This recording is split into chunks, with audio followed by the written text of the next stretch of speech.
নমস্কার। কবি দেবেশ ঠাকুরের লেখা বর্ণ পরিচয়। প্রকৃতির খেয়ালিপনায় কোথাও উঁচু পাহাড়, কোথাও সমুদ্র, খুব উঁচু পাহাড় কিংবা খুব গভীর সমুদ্র প্রায় একসঙ্গে দেখা যায় না। তবু তুমি আছো বলেই আজও গভীর নিবিড় বর্ণমালা, সন্দীপনী পাঠশালাতে ভুবনমালা কুন্দমালা। তুমি আছো বলেই সাদা থানের বুকে পলাশ ফোটে, হাজা মজা দহের বুকে জীবন জয়ের তুফান ওঠে। বর্ণ পরিচয়ে আমার পূব আকাশে নতুন ভোরে সূর্য এসে ঘুম ভাঙাবে পর্ণকুটির আলো করে। তুমি আছো বলেই আছে কলম আমার বর্ষা হয়ে, উপেক্ষিতার বুকে আছো বেঁচে থাকার ভরসা হয়ে।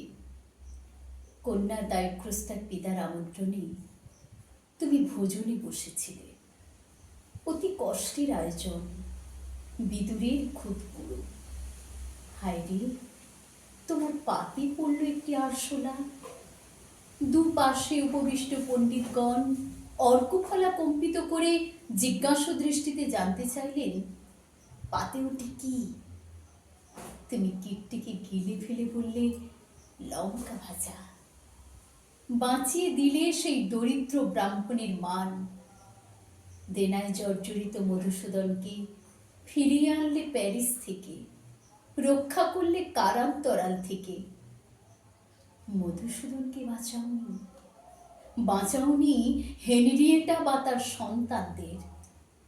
বাঁচালে বাংলা ভাষাকে, বাংলা সংস্কৃতিকে, ভারতীয় রীতিকে।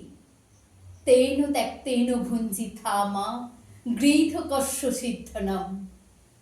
মধুসূদন ঋণ শোধ করে লিখলেন, করুণার সিন্ধু তুমি, সেই জানি মনি, দিন যে দিনের বন্ধু।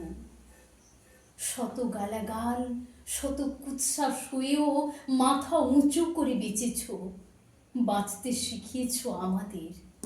বিধবা বিবাহের বিরুদ্ধে দরখাস্তে 10,000 জন স্বাক্ষর করেছিলেন, তারা হারিয়ে গেছেন।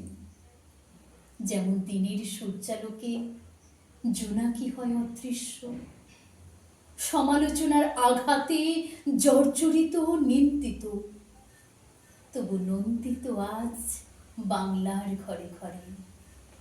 আমার প্রথম প্রেমিক আজও বর্ণ পরিচয়। দুহাতে জড়িয়ে বুকে চুমু খেয়ে আজও কাছে টানি। আদর্শের সঙ্গে সংঘাতে একমাত্র পুত্রকে ত্যাগ করেছ, ভয় করনি পূর্ণামের।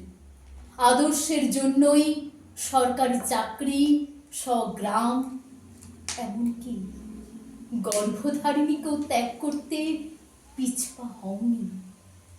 সত্য যে সব লোকাচারের ঊর্ধ্বে, কে বুঝেছে তোমার মতন? বেঁচে থাকো বিদ্যাসাগর, চিরজীবী হয়ে।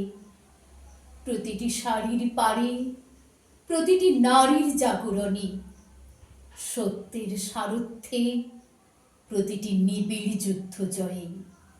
শিক্ষায়, আদর্শে, সভ্যতার নব উত্তরণী। নমস্কার।